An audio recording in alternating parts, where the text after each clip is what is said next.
Pastor Dave has a word upon his heart. You may be seated quietly.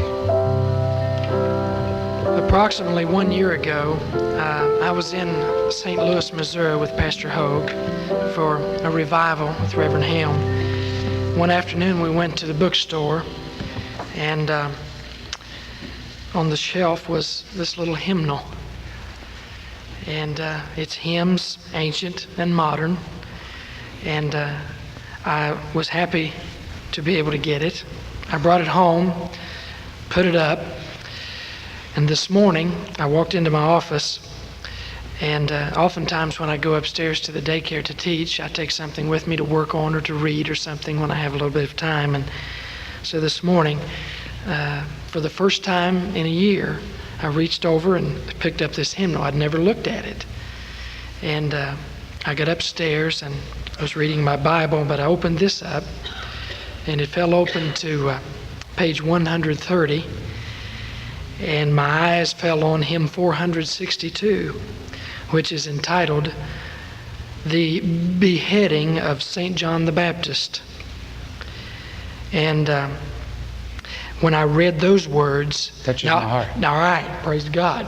When I read those words, my Jesus spoke to me and said, Oliver.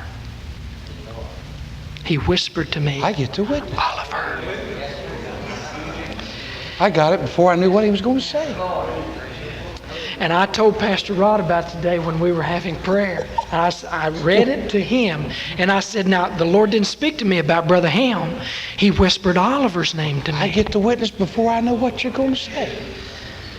And here it is. Herald in the wilderness, breaking up the road, sinking mountains, raising plains for the path of God. Prophet to the multitudes, calling to repent, in the way of righteousness unto Israel sent. Messenger, God's chosen one, foremost to proclaim. Preferred titles passing by, pointing to the Lamb. Captive for the word of truth, boldly witnessing. Then in Herod's dungeon cave, faint and languishing. Martyr, sacrificed to sin at that feast of shame, as his life foreshadowed the Lord, in his death the same. Holy Jesus, when he heard, went apart to pray. Thus may we our lesson take from his saint today. Praise the Lord.